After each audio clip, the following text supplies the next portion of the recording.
Hare Krishna.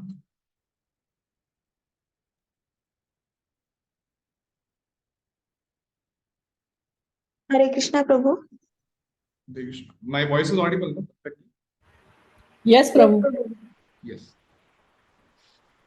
Okay, so we will start the class by chanting Mangala Charanam. Om Ajnana Timirantasya Jnananjana Shalakaya Chakshurunmilitam Yena Tasmai Shri Gurave Namaha Shri Chaitanya Manobhishtam Sthapitam Yena Bhutale Swayam Rupa Kadamayam Dadati Subhat Vandeham Shri Guru Shri Uttapatakamalam Shri Gurun Vaishnavamscha Shri Rupam Sagrajatam Sagar Raghunathan Vitam Tat Sajivam Sadvaitam Savadhutam Parijana Saitam Krishna Chaitanya Devam Shri Radha Krishna Padan Sagana Lalita Shri Vishakhan Vitamscha Jai Shri Krishna Chaitanya Prabhu Nityananda Shri Advaita Gadadhara Srivasadi Gaur Bhaktivinoda Hare Krishna Krishna Krishna Hare Hare Hare Rama Rama Rama.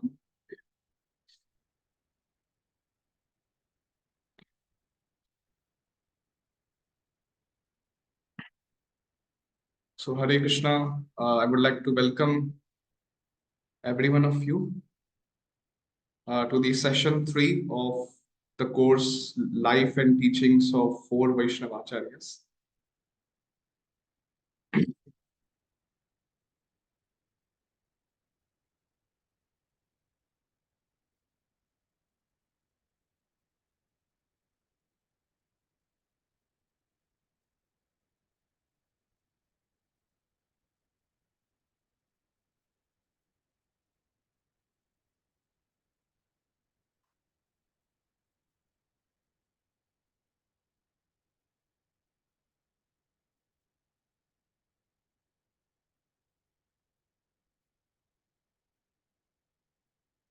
So, are you able to see my screen? Yes, Prabhu. Yes. Okay. So, in the last class, we discussed the biography of Sri Vishnu Swami, who belongs to the Rudra Sampradaya. And we saw about the difference between the teachings of Shaivites and Shiva Swami Sampradaya and Rudra Sampradaya. Okay, so Shiva Swami Sampradaya, they consider Rudra to be an independent personality of God. And eventually, by taking shelter of Mayavad, they want to merge in Sri Rudra. They consider that there is no separate existence of ours.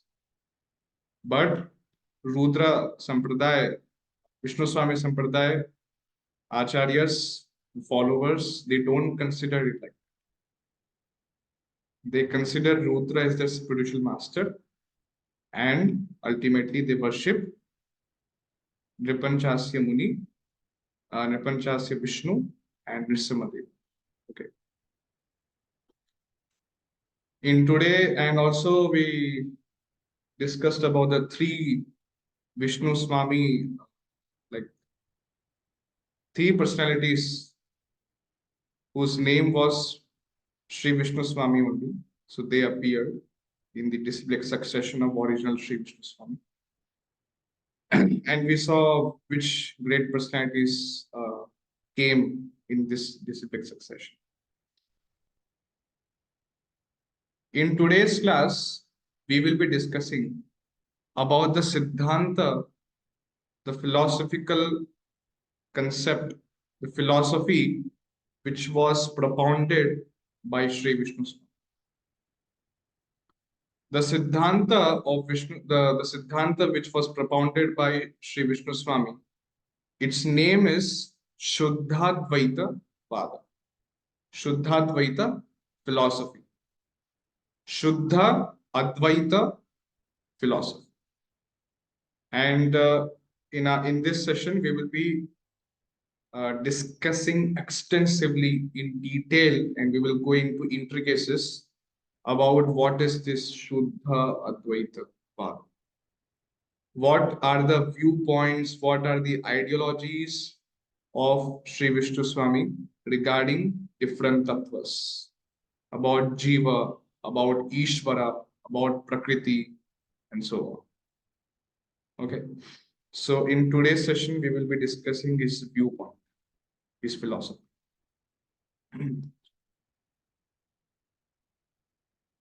Before we go further, I would like to just list the contents, what we will be discussing, a general outline. So first of all, we will be discussing the Siddhanta preached by Sri Vishnu Swami, then second Siddhanta concerning the Jiva, and then Siddhanta regarding the material world, okay, Prakriti, and how there are two kinds of transformations actually. There is Vikara and there is another transformation that is in relationship with the Siddhanta regarding the material world that we will be discussing. And we will be discussing Siddhanta regarding the Supreme Lord. What does Vishnu Swami have an opinion about Supreme Lord? What does he tell about? And at last, we will be also discussing about some more details of Vishnu Swami Sampradaya. Okay. So this is just some type of general outline.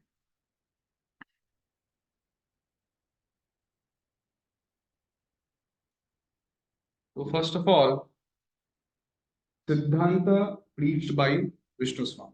So that is Shuddha Advaita Vada. So Srila Bhakti Siddhanta Saraswati Thakur, he actually quotes this line, this phrase, this shloka, in order to explain the Shuddha Advaita Vada. What is that? So Siddhanta Saraswati Thakur writes, according to Sri Vishnu Swami's Shuddhadvaita philosophy, the jivas are parts and parcels of the absolute truth. Okay, jivas are parts and parcels of the absolute truth. Maya is the energy of the absolute truth, and the material world is an effect of energy of the absolute truth. Okay, it's the effect. Okay, the energy has many transformations eventually. So this material world is an effect of that energy. Okay, material world is the effect of the energy of Lord. And that energy is what? Aparasha. And all of them are factual and none of them are separate from the absolute. Okay, all of these things, Jivas, Maya, material world, Lord, they are all actually factual. And none of them are actually separate from the absolute. Now this line, we have to understand how they are not separate from the absolute. This thing, Vishnu Swami himself actually explains this and he defeats Mayavad actually in his Sarvagya Sutra. So he will eventually discuss the real meaning of Advaita.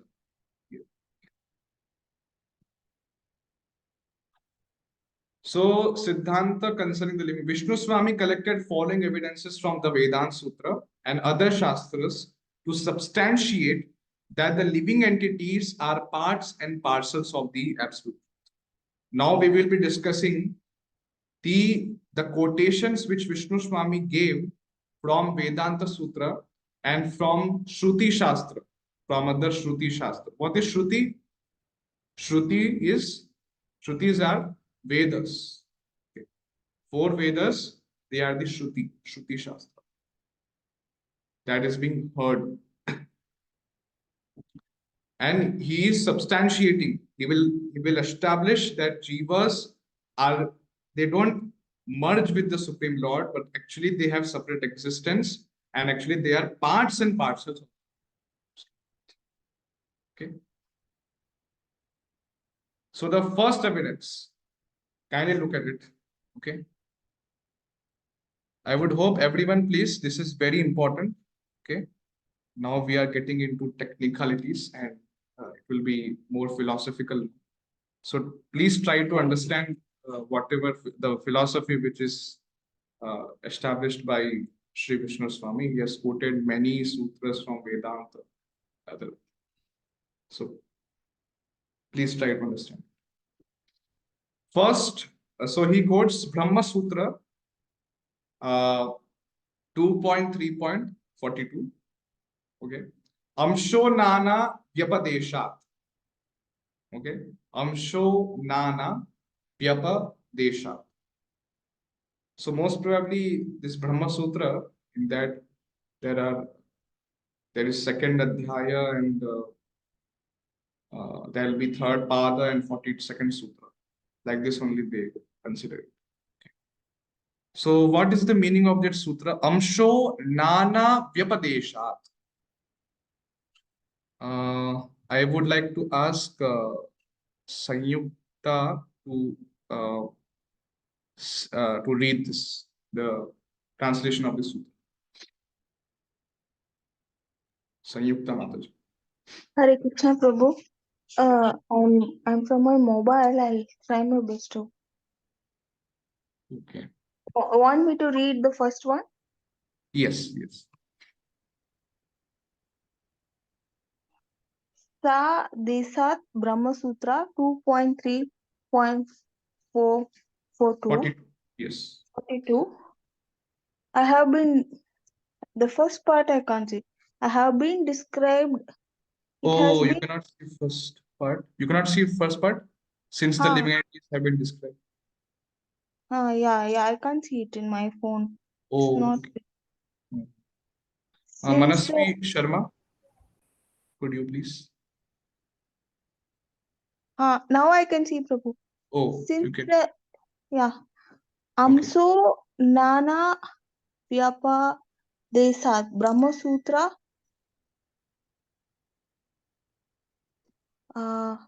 since the living entities have been described by the Vedas, Hmm.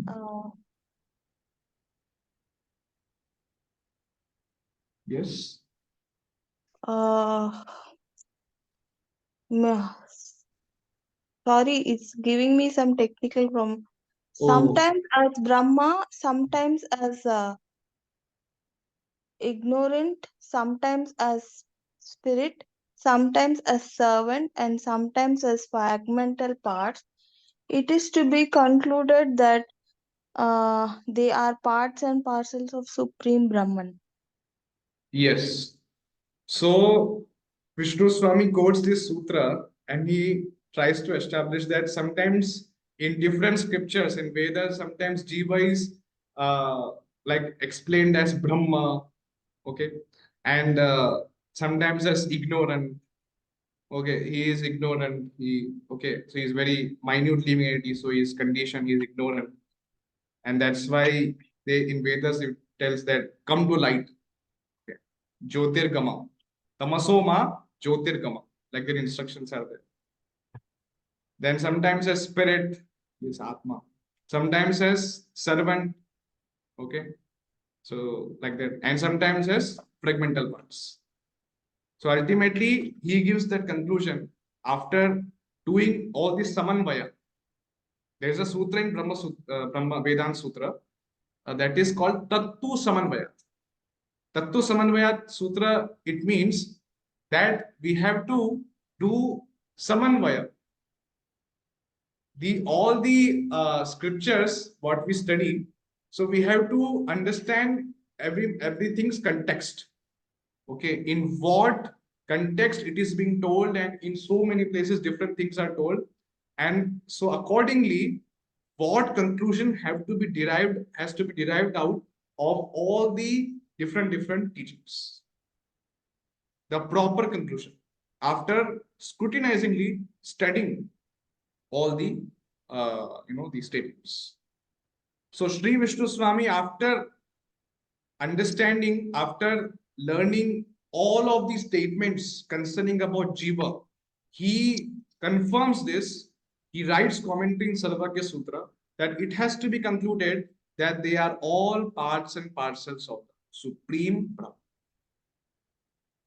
Next Sutra, Mantra Varnat. Then he is quoting Brahma Sutra 2.3.43. He tells the Shruti mantras describe all living entities as being fragmental parts of the Supreme Soul. So here mantra means what? Shruti mantras. Okay, in Brahma Sutra, mantra word is indicating Shruti mantras. And Varnat. So from that, from Shruti mantras also it is described that all living entities are fragmental parts of the Sutras.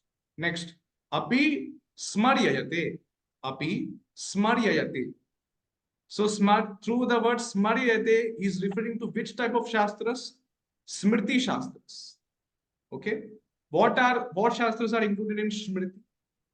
Smriti Prasthan, Puranas. Wash your hands. Wash your hands. Sorry. Yes. So Itihasas, Puranas, Mahabharat.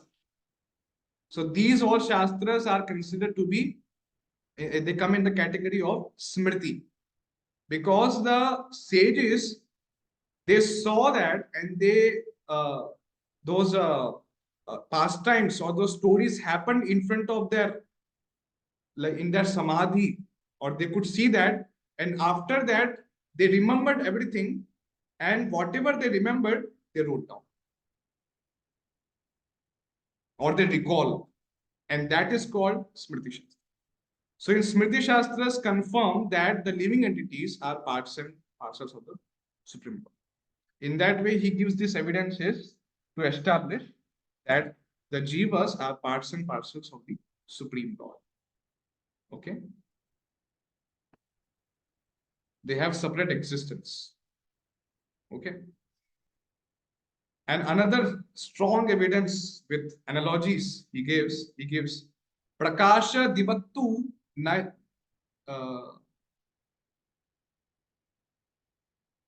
sorry, not Naviyam, Naivam Para. Prakasha Divattu Naivam Para. Brahma Sutra 2.3.45 he quotes.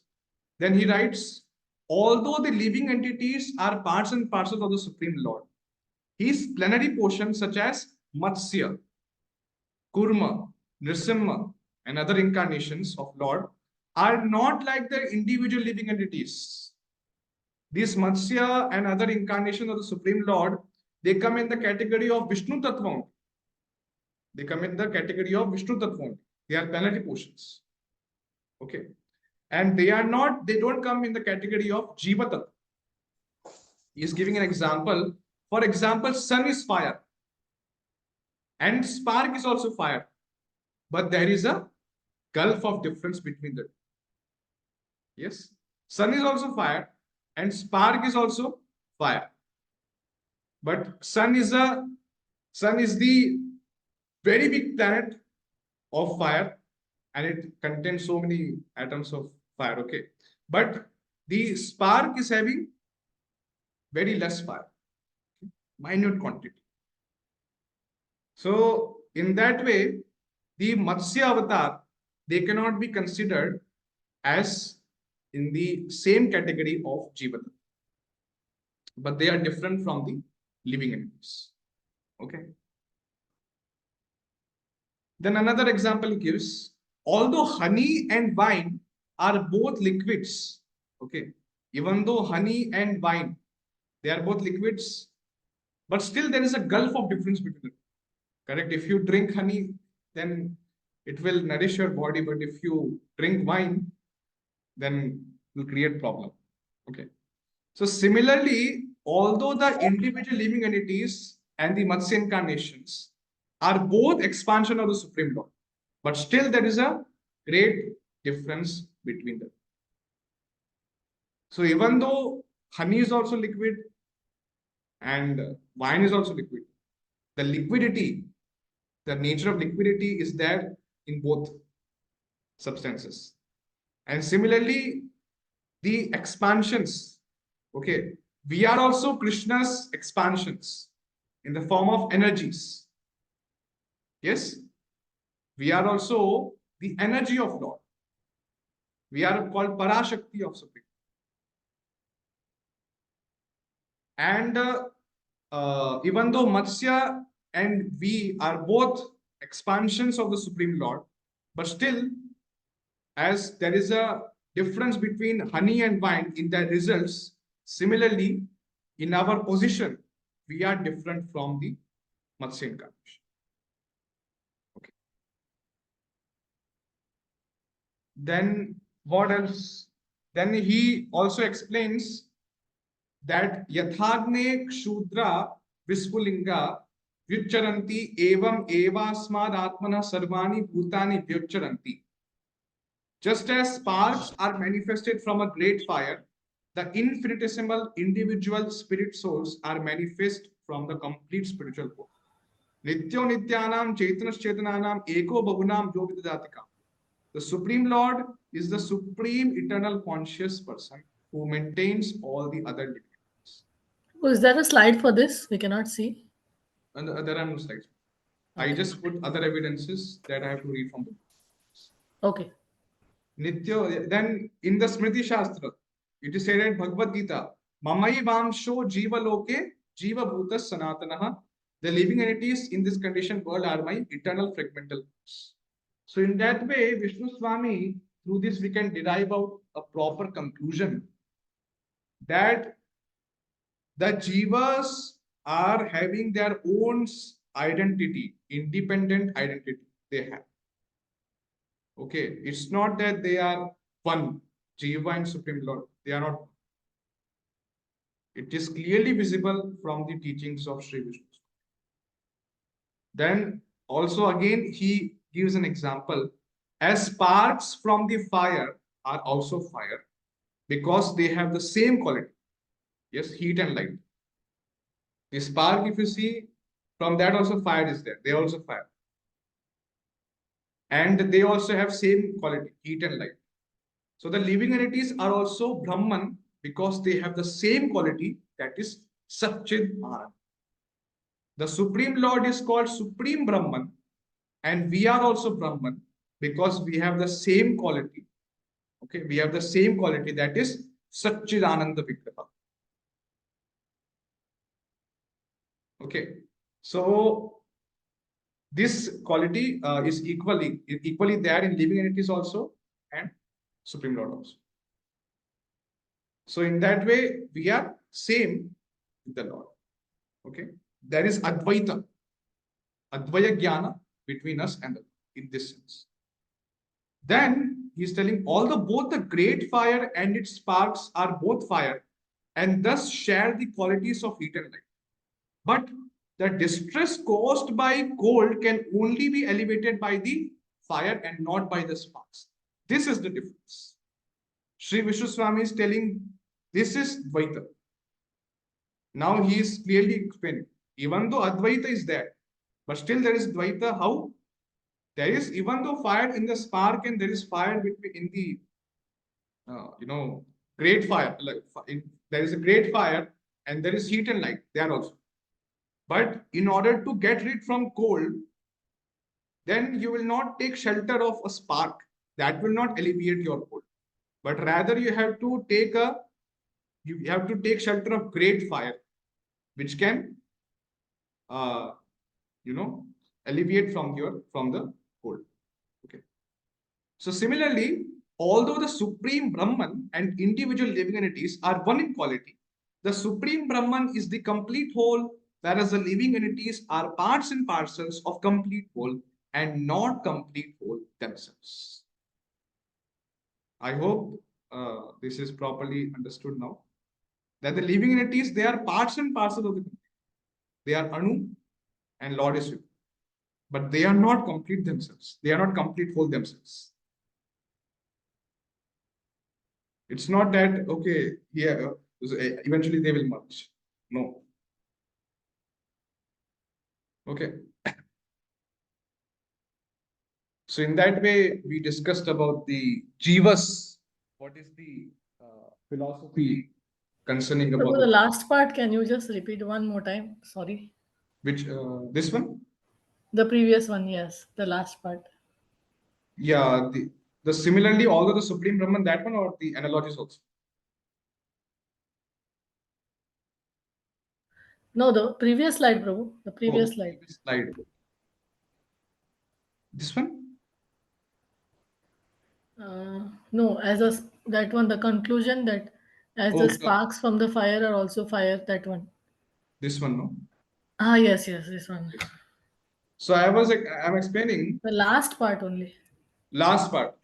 So Mm. although Supreme Brahman and individual divinities, they are one in quality. Okay, as we Yeah, explained that they are having same quality called Satchidananda Vigraha. They are yeah. but Supreme Brahman is the complete whole, whereas the living entities, they are the parts and parcels of complete. Okay, the living entities, they are actually parts and parcels of the Supreme Lord. But they are not himself the complete whole. It's not that Jivas and Supreme Lord, they are just one. In that context, we have to understand. So Okay. now I can understand. I think you are thinking about that Ishopanishad verse, Purna Mudachyate. Yes, Mataji? Yes. Yes, I understood. So Purna, yes. So here, Srila Bhaktisiddhanta Saraswati Thakur, or so he is not intended to tell about that the divinities are not Purna. Whatever is coming out from the Purna, that is Purna only. But here we have to understand that actually here complete whole, he is trying to mean that eventually the living entities will not just merge with the Brahman or with Supreme Lord, Okay. but there is a separate existence. But the creation of the Lord is also Purna. Okay, that is Purna in the sense that it's complete. Okay, it's complete. But the complete whole is Supreme Lord. Okay, but they are also complete. The Purna, the Jivas are also, the creation is also complete. The Jivas are also complete, and Lord is also. So here that Okay. we have to take. Okay, Prabhu. Thank you very much.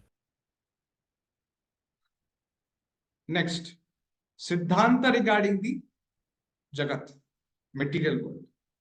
Okay. So what is the viewpoint of Vishnu Swami over this?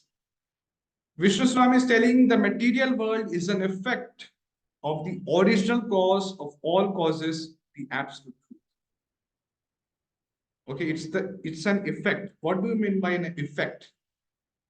See, Supreme Lord is the cause of all causes, and he has so many energies, so many energies, and the energy uh, there is a Yoga Maya and Mahamaya.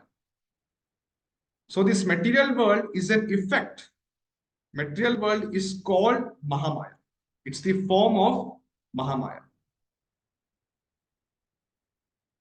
That is the Shakti. Material is called Mahamaya Shakti.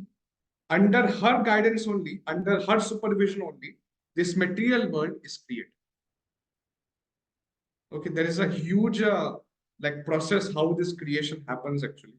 So Lord Shri Vishnu, Karandakshay Vishnu, he glances on Yoga Maya, and then eventually Mahamaya is also there. Then Mahamaya will create, will do the, she will do the further activities, and eventually there'll be Mahatattva, then that will be agitated, then there'll be three modes of nature, Sattva Guna, Rajo Guna, Tamo Guna. From that there'll be different divinities will come, then Gyanendriya will come, Karmendriya will come, false ego will come. So in that way, there is a huge like process. Okay, how this creation happens. I will not get into the details, but ultimately, the main point here is it is that Vishnu Swami is accepting that this Jagat is actually energy, and it is an effect of the original cause of all causes, the Supreme Absolute.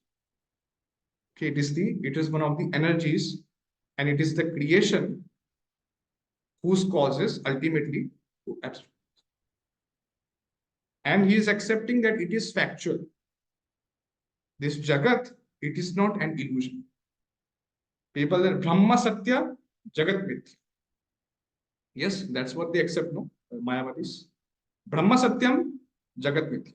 This Jagat is there, which we are seeing, it's not factual. It is illusion. These are all illusion. No, this is not illusion. It could be temporary, but our vision, our identification with an object can be illusion. But the object is not illusion.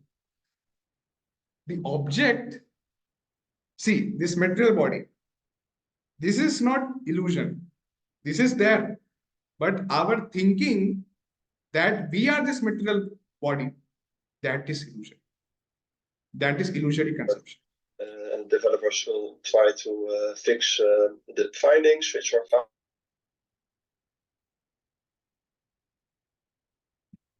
Okay. So in this connection, there is an analogy given by Vishnu Swami. Gold is factual, and so are all the ornaments. Okay, gold is factual, and the byproducts, the products of the gold are also factual, like earrings, some other things made up of gold. So similarly, Supreme Lord, who is the cause of all causes, is eternal and factual. Purnat Mudachyate. Okay. From Purna and from something which is eternal and which is factual. So the material world is coming from him. And that's why this material world is also eternal and factual. Now people told you this material world is destructed. No? Yes. Sometimes there will be destruction. No? Eventually there will be creation, maintenance, destruction. So how come it is eternal? How come factual? Okay, so it's factual and it is eternal. So here Pura Pakshi will ask question that how come this material world is eternal? Okay.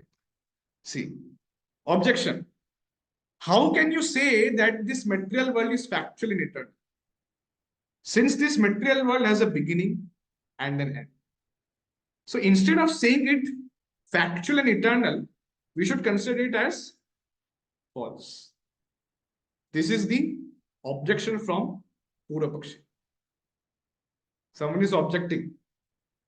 Oh, there is some problem with this philosophy. Whatever you stated now, so there is a question. You are stating that the material world is eternal and factual. How come? There is creation, this maintenance, destruction. There is a beginning, there is end. How can you tell it is factual? Oh, sorry, the title I didn't change. So refutation, what is that? Actually, today I was making the slides in very quickly. I was having so many seva. So I could not actually, I did not do proper proofreading. Even the refutation spelling is wrong. Okay, so if an object, what is a refutation? If an object is not visible, it cannot be concluded that it does not exist. If something, some object, if through your eyes, through your naked eyes, it is not visible, there are so many things in this world that is not visible through our eyes. So it cannot be concluded that it does not exist. Those people who are empirical philosophers, they only believe in their senses. They only believe in their eyes. So for them, this is the instruction. See, it is not like that. If the object is not visible, it cannot be concluded that it does not exist. Then he's giving an example. Sometimes we see a vulture flying in high in the sky, but you cannot see. There are clouds between, but vulture can see.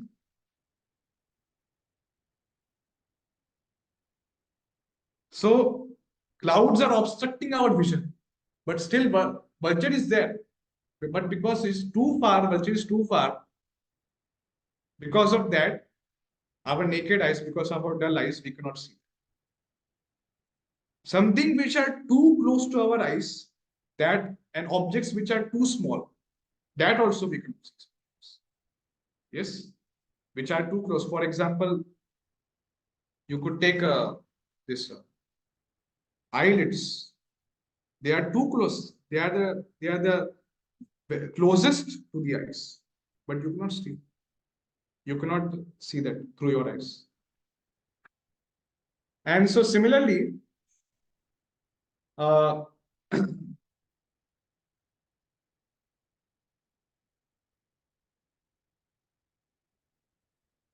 and also some other examples Vishnu Swami is giving.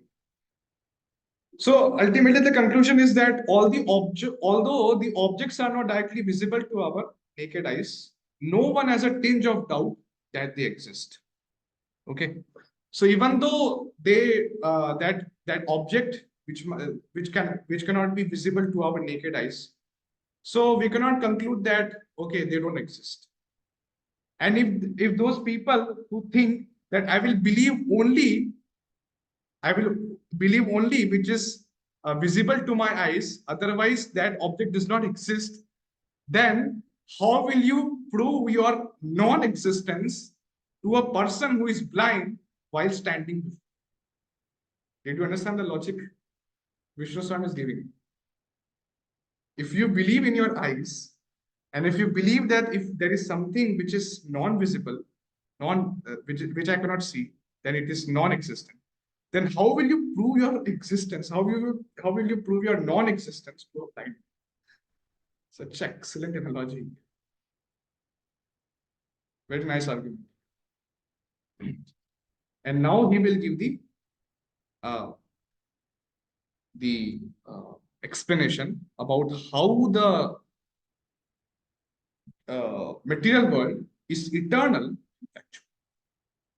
So just as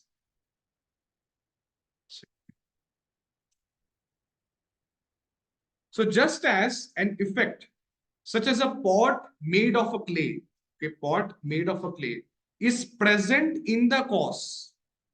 Yes, pot is made out of clay, and without clay you cannot make a pot. So in that subtle way, ultimately the cause of making the pot, the clay.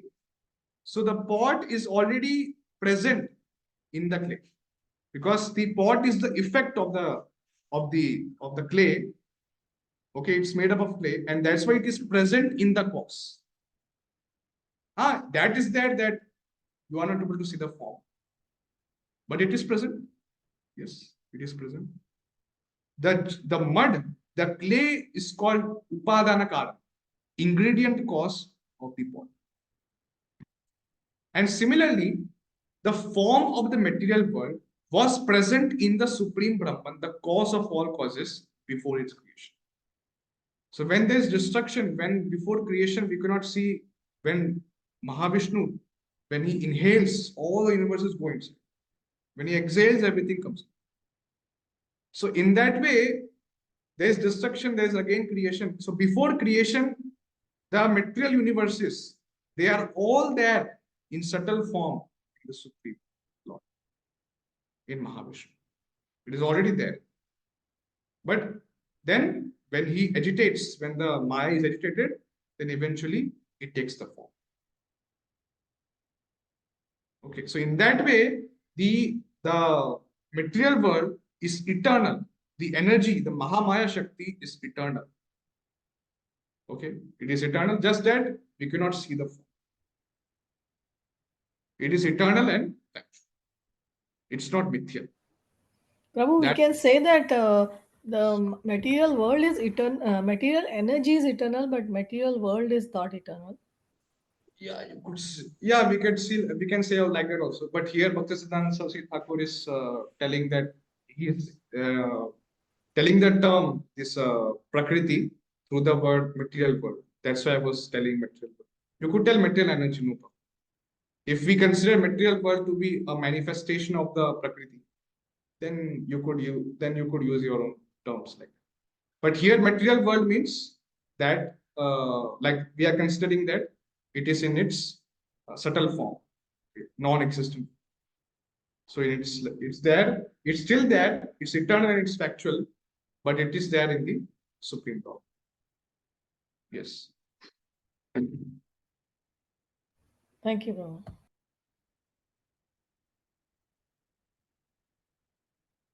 Now another objection is the Purapakshi is asking that Lord is called both Upadanam Karanam and Nimitta Karanam.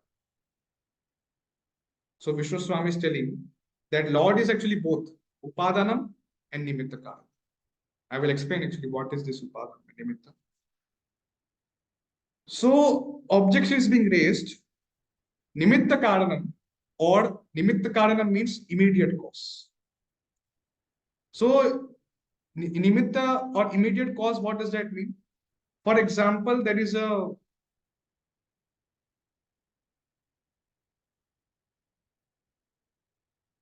earring. Okay, there is a earring which is product of gold and which is created by goldsmith.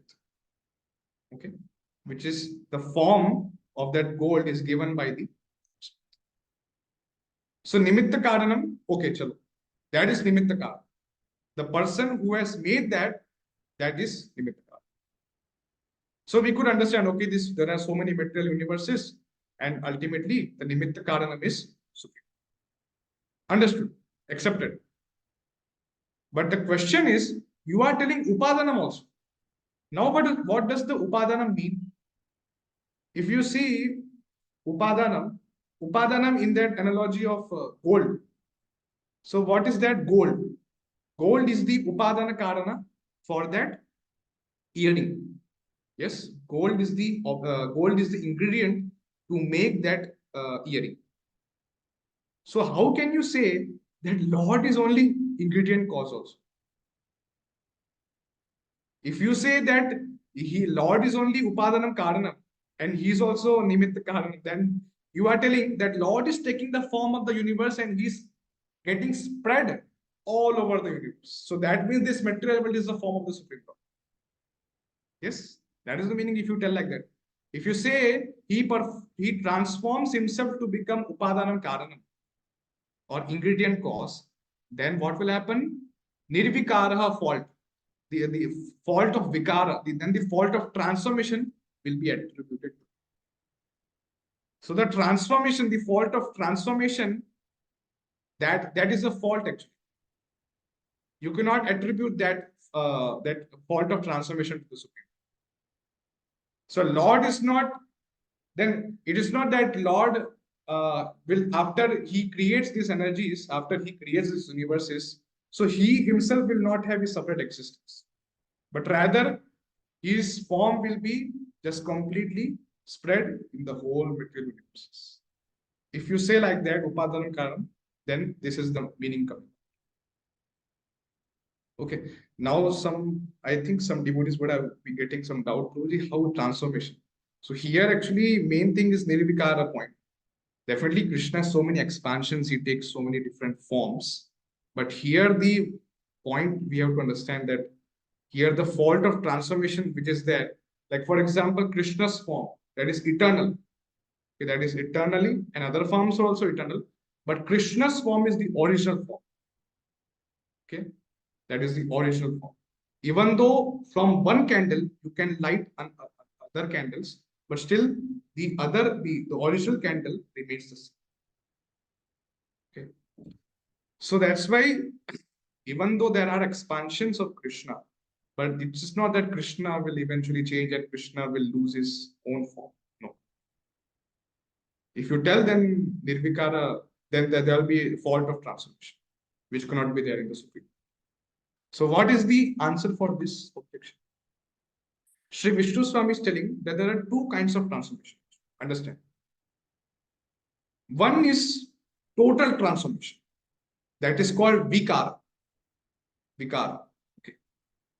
When an object is transformed and does not retain its original form, that is called vikara or bheda. When there's an object and you change that object into something, but you are not able to retrieve it back in a way that you cannot retain it in its original form, then that is called vikara. Like example, milk to yogurt. When you convert milk to yogurt, then you cannot retain yogurt into milk. Yes. And another type of transformation, what is that? Transformation where effect leaves the cause unchanged. Where the effect leaves the cause, whatever there is some cause and there is some effect. And when there is an effect, cause remains unchanged. The cause remains same. It's not that cause himself becomes the effect and it cannot be retained. It is not like that. Example, The Supreme Lord transforms his energies, material world, but personally remains unchanged. This is the explanation. See, Supreme Lord transforms in energies. Okay, Mahamaya energy. Okay, there are two forms, Yoga Maya, and another form is Mahamaya. Another form of Yoga Maya is Mahamaya, which is there for creating this material universes. Okay, so Supreme Lord is transforming his energy, but it is not that Lord eventually is taking that form, and Lord will not have his own existence now, separate existence. It is not like that. Analogy: gold. Of course, when gold is transformed into other what you say, other like products, for example, earrings or some bars, some other coins, then again it can be retained. Okay, again it can be that by melting the gold, you can retain its original. So these type of analogies given. See, don't take analogies like completely. Okay, just try to understand the concept which Vishnu Swami is trying to explain. So definitely gold eventually will take some form, but the point is that we can retain its form to its originality. But Supreme Lord, even though these are his energies, which are in one sense non-different from the Lord, in the sense that energy cannot exist without the Supreme. Energy cannot exist without the existence of energetic. So in that context, we have to see that the energies are transformed, but Lord remains unchanged. So Lord does not become the material world, and then later he does not have his. No, that is wrong. Now we will be discussing the Siddhanta regarding the Supreme Lord. Okay, Ishvara Tattva. So what Vishnu Swami, what ideology, what viewpoint he has regarding this?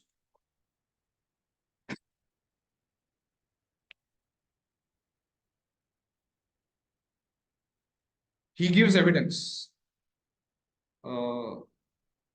Hladinya samvida slishtaha Satchidananda Ishvara. And then it goes on. It's a big verse.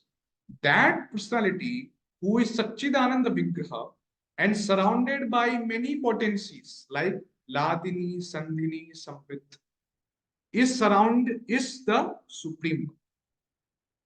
And those living entities who are conditioned by ignorance, by Maya, they are called the conditioned souls. So he is clearly distinguishing the Supreme Lord and the divinities. Personality of Godhead, eternally he is in Satchidananda Vigraha and is surrounded by many potencies. But living entities are not surrounded by many potencies. They don't have any, like, they are himself the energy. So, okay. And because of that ignorance, because of Maya, they become Chuta. They fall. But Lord is not like that. Okay. So then later on, he gives some conclusion ultimately. There's a big paragraph actually. He has written everything about Supreme Lord. I'm just giving the English terms for that. So he's telling the Supreme Lord is eternally liberated. Okay, he's eternally liberated. Second, he never becomes materially designated. Okay, he never becomes materially designated. Even though when he comes to this material world, he is untouched from this material world. It is not that when he comes to this material world, so then he is affected by the Maya, the other things. No. That time, wherever he is in material world, spiritual, he is in his Satchidananda. And third point, he possesses all the transcendental qualities. Possesses all the transcendental qualities in its fullest form. Okay. What are those 64 transcendental qualities? And he has all the qualities in its fullest form. Complete. Fourth is, he is omniscient. He knows everything. He is omnipotent. Omnipotent means Yes, so many potencies, full of potencies. And he is the controller of everything. Fifth point, he is supremely worshipable for everyone. Sixth is, he is the giver of fruits of all the actions. He is the giver of fruits of all the actions. So as Paramatma, he is Upadashtra and Anumanta cha. Upadashtra, Anumanta cha. So he's the overseer and he's the witness. Anumanta means he allows things to happen. Okay. He is the, I don't know what Anumanta, what is that English term? Forgetting.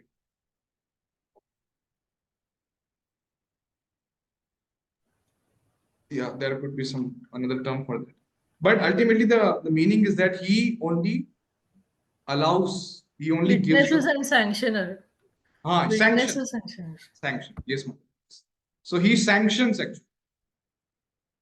He sanctions whatever the jiva has desires according to his qualification, according to the qualification he has got.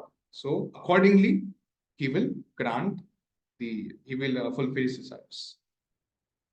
Okay, and he's the giver of fruits of all actions.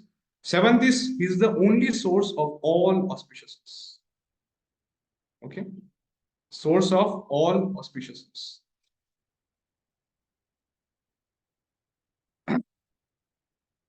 Then eighth, eternal, full of knowledge and bliss. So is the Satchidananda Vigraha form. Okay. So these are some of the conclusions of Vishnu Swami regarding the Supreme Lord. Prabhu, 1 minute. The previous slide, can I just last one glance? I missed the last point. Conclusion, in conclusion? No, not conclusion. Previous to that. Evidence. Evidence. Last point, I was explaining about that the living entities, they are conditioned by ignorance, okay, by Maya, and that's why they are called conditioned souls. So he's just trying to differentiate. Vishnu Swami is just trying to differentiate that Supreme Personality of Godhead is Vibhu, is different, and living entities, they are. No, you said something like surrounded by many potencies like Ladini and Sandhini, Sambit. And is the Supreme Lord. Huh? Yes. So he has many potencies. Actually, Ladini means what? He has different energies. Like through that energy, the prema is released, and Radharani is the form of is expansion of Ladini energy. So many things are there. So many details are there in Sambit and Sandhini. So the perverted reflection of Ladini, Sandhini, and Sambit, the perverted reflection of that is material world. In material world also, we can see lust. There in Golok Vrindavan, we see love. Here we see lust. Similarly, there is knowledge. Sambit means knowledge. So in Golok Vrindavan, there is spiritual knowledge. Here we have material knowledge. And Sandhini means what? Creations. So there is spiritual creation. Everything is spiritual. Everything is in its spiritual form. And here in material world, everything is dull matter. Okay, it's dull. So for Ladini, you said Radharani is the. Yes, Ladini she's the expansion actually of Ladini potency. Then, like for Sambit is Krishna and for Sandhini is Balaram, is it? I don't know about Sambit Sandhini, but Ladini I am definitely sure. Okay, thank you.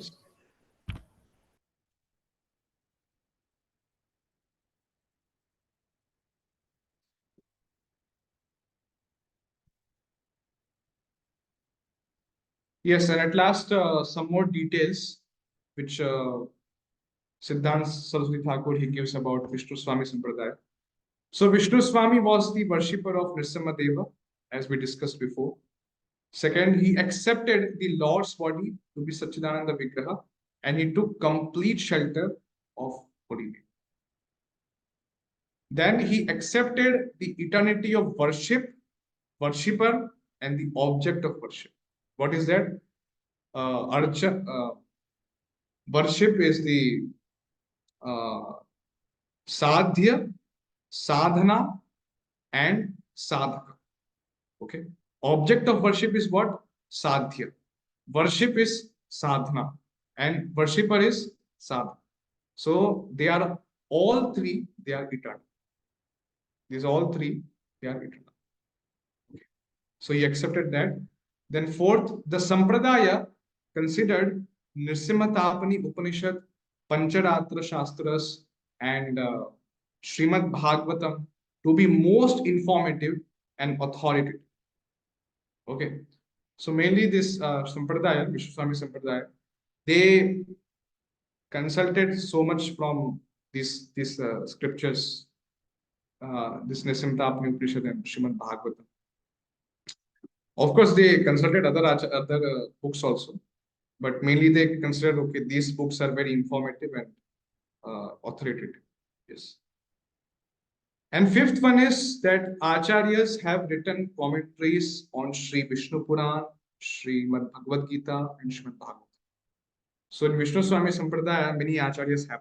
As I explained before, there were around 700 Pre-Danti sannyasis. And different Acharyas have written commentaries on different scriptures. So Vishnu Puran, Bhagavad Gita, and Srimad Bhagavatam. Presently, I don't know how many commentaries we could find presently in that from the Acharyas who appeared in the disciplic succession.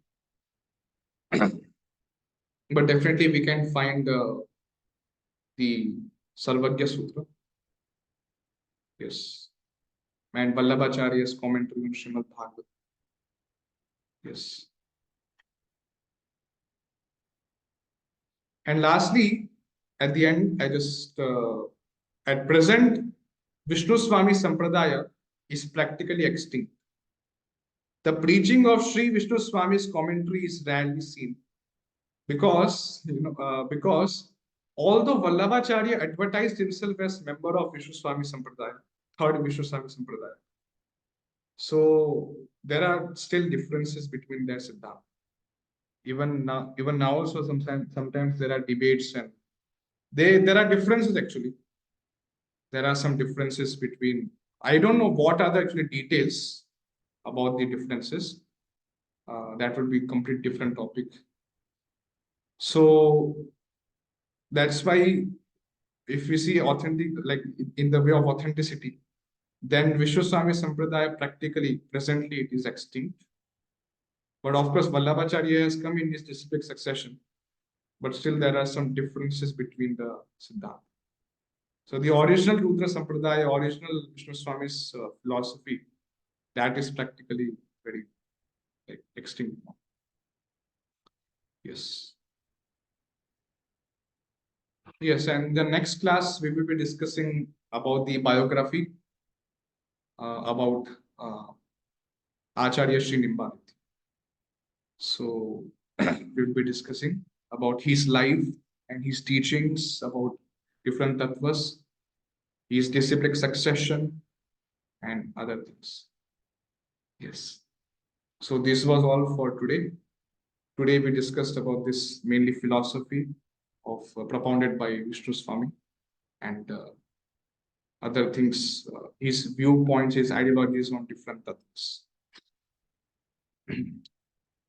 So now, if anyone has any questions, could ask.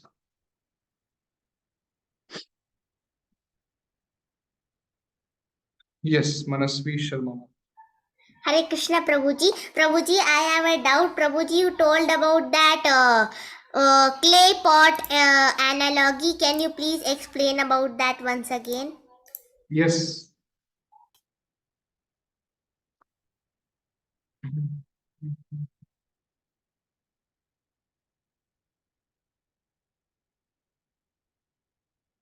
This one you are telling? Before that, Prabhu. Yeah, this one. This one, no? Yes. So why did this come actually? See. So there was some objection that this material world, so Vishnu Swami quoted from different scriptures and he told that material world is factual. Okay, it is fact actually. This is truth. Okay, this material world is not illusory. This is not mithya, but it is factual. And it is eternal. It exists. Okay. So now objection is being raised that, see, we could see that Vishnu maintains the universe, Brahma creates the universe, then Shiva destroys the universe. So in that way, there is a beginning, there is an end. Okay, there is beginning and there is end. So how can you say that this material world is factual and eternal? Now, if you believe whatever is not visible with your eyes and you think that, okay, that does not exist, then that point is wrong. Okay, that point is wrong. So if you come in front of a person, if you think, okay, that if there is something which is, if I don't see, then I cannot accept that. Okay, then for me that object does not exist. Then how will you prove your non-existence before a blind person? Because blind person cannot see. Then how will you prove that for him, for he or she, you don't exist because she is not seeing you? Okay, so how you will prove your non-existence? This is the argument given by Vishnu Swami. And in this context only, he is telling that how material world is eternal and factual. So he is giving an analogy. There is a pot and it is made up of what? It is made up of clay, mud. The pot is the form of clay only. The pot is the form of clay. And the content, the ingredient which is being used to make the pot is actually clay. And that's why all that this pot is actually present in the cause. The pot is the effect, and pot is the cause of this effect is clay, and that's why the effect is always present in cause. Otherwise, it cannot give you the effect. No? So, in the similar way, the material world, even though we see there is a creation, there is destruction. So after destruction, again, all this material universe is, everything goes inside the body of Mahavishnu. Again, everything goes inside the form of Mahavishnu, and it stays there in its subtle form. Okay, so that's why it is wrong to say that because you cannot see the creation of this material presently, when there is no creation, there is destruction, and the material world is not existing, and we are not able to see with our eyes. It is wrong to say, because it is already eternally existing in the Supreme Lord. The energies of the Supreme Lord are always there, they are always surrounded, they always surround the Lord. Okay. So in this connection only, Vishnu Swami gave the pot and clay. Is it clear? Yes, Prabhuji. Thank you, Prabhuji.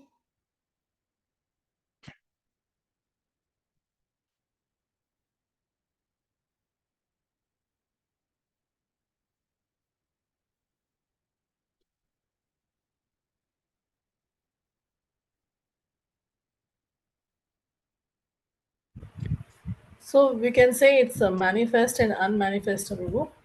Yes, yes. Unmanifest. But definitely the Mahatattva is definitely there. But still, Mahatattva, when it gets agitated, then only creation happens. So you could see that Mahatattva is there in its unmanifested form.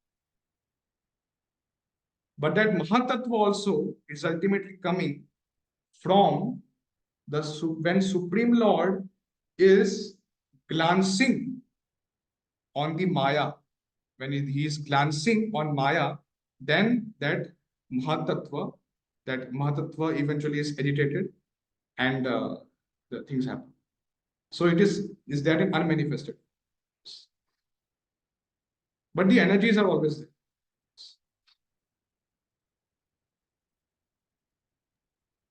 Prabhuji, So how is the philosophy of Vishnu Swami different from what is given by Madhavacharya in our Gaudiya Mat? See, Mataji, it has not to be like certain, or it is not to be required that the philosophy propounded by Vishnu Swami and philosophy propounded by Madhvacharya, so that has to be different. Okay. So Vishnu Swami came at some point of time when Buddhism was very much prevalent, and he was having particular mood, he was having particular mission to perform.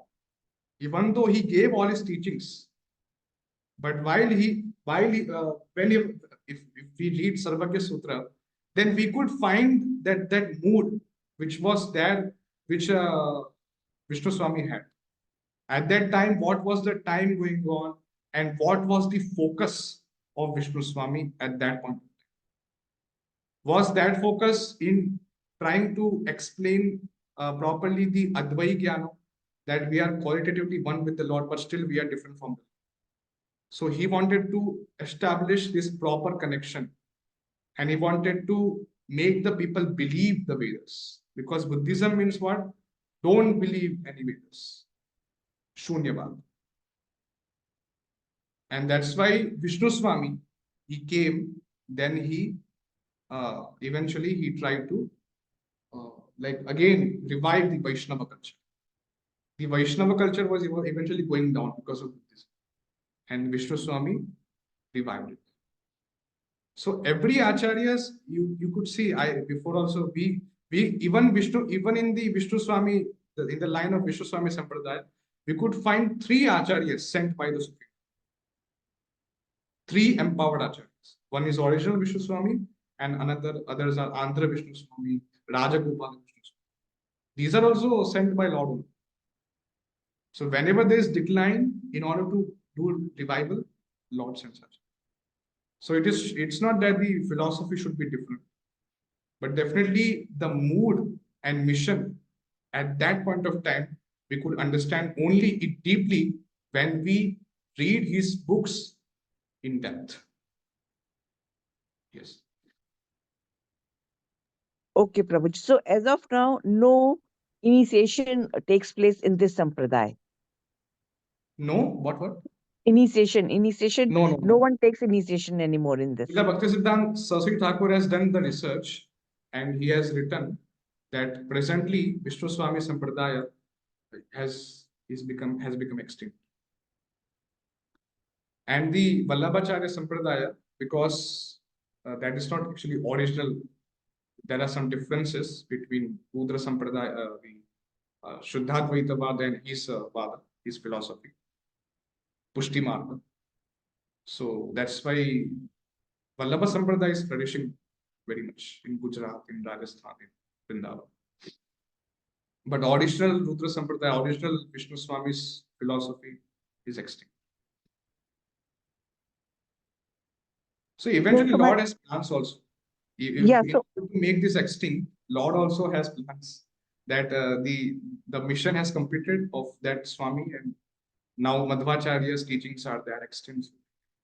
So that time the teachings of Vishnu Swami was required at that point of time, at that time of place, at that place, at that circumstance. And when the mission over, eventually it became extinct.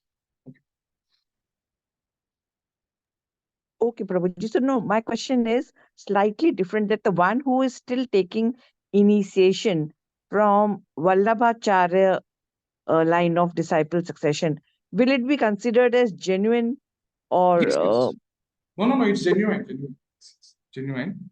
But it's there are still differences between his philosophy, but Vallabhacharya's sampradaya is authentic. That is there. That is already there. Even in Chaitanya Charitamrita, you could see Chaitanya Mahaprabhu also himself even told about that. In Chaitanya Charitamrita, Srila Prabhupada also writes about that, about Vallabha Sampradaya. It is authentic. There could be some differences, minor differences. See, on philosophical level, ultimately both are accepting Supreme Lord, and we are living in it is different. There could be subtle differences, that which we maybe the Vallabha people only can explain this to us, that what is the problem actually, and what are the teachings actually which contradict between you and them. But ultimately, finally, the moksha, that their ultimate goal is ultimately same. Their goal is same, and their process is same. Their understanding, the philosophical understanding is same. Yes. Thank you, Prabhuji.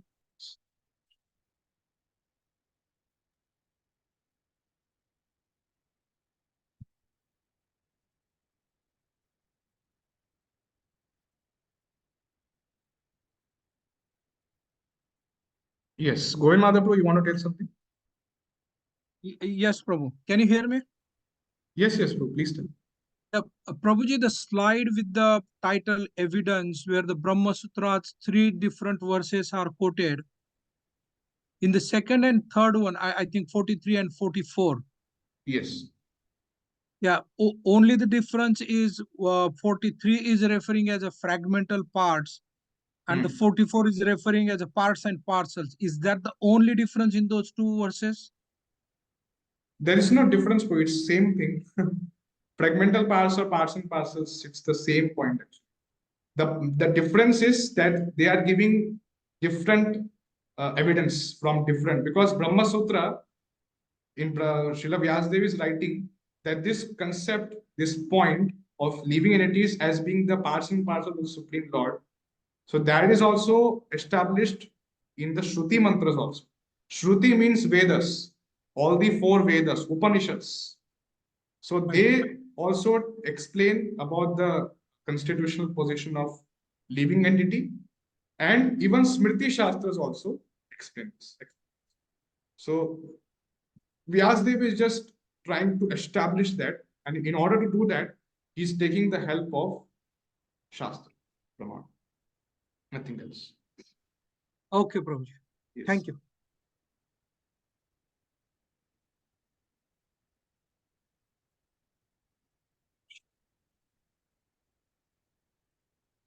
Okay, so in tomorrow's class, we will be discussing about the life and teachings of Sri Nimbarkacharya. First of all, we will learn about his background. Okay. Then we will eventually get into his philosophy. Even Nimbarkacharya's philosophy, which is there, Vishishta-Advaita Vedanta, that also, if we see, ultimately philosophical subject matter will be same.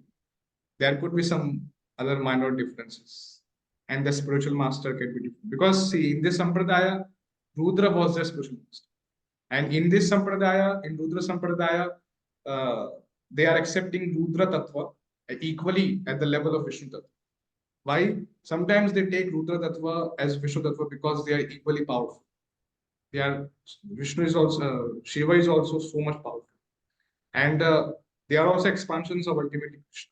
Rudra is also, but definitely Rudra in our Gaudiya Vaishnava Sampradaya, and even in Madhva Sampradaya also, Rudra Tattva is being taken as different Tattva.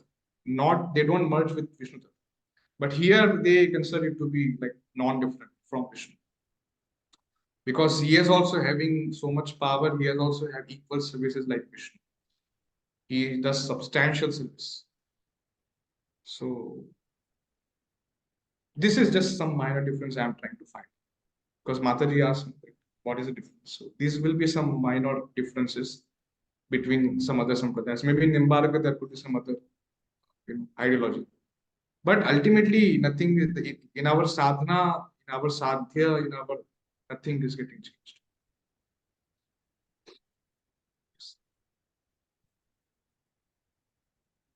And to consider sometimes Rudra to be Vishnu, like in that equally powerful as Vishnu. So that is okay. Like, in other sampradayas, before even Madhvacharya and some other sampradayas also, they were accepting that.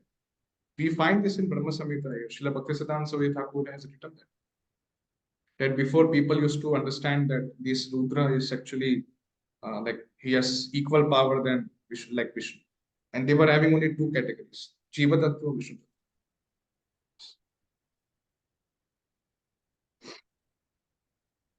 But ultimately, the Rudra Tattva, because of not trying to make it like some confusion, ultimately Rudra Tattva is different only, other than the Supreme. So it's different from Vishnu Tattva. Special Tattva is there, and especially is empowered. Rudra. Okay, so we'll conclude here. Chanting Hare Krishna. Vansha kalpatarubhyascha kripa sindhubhya eva patitanam pavanebhyo vaishnavebhyo namo namaha. Hare Krishna, Krishna Krishna, Hare Hare, Hare Rama, Rama Rama, Hare Hare. Srila Prabhupada ki jai, Shri Vishnu Swami ki jai, Shri Jai. Vallabha Prabhu ki jai. Jai. Thank you, Prabhu. Thank you very much. Once Hare again.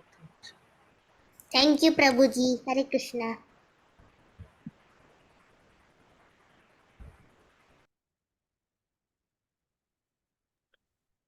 Thank you, Prabhuji. Hare Krishna.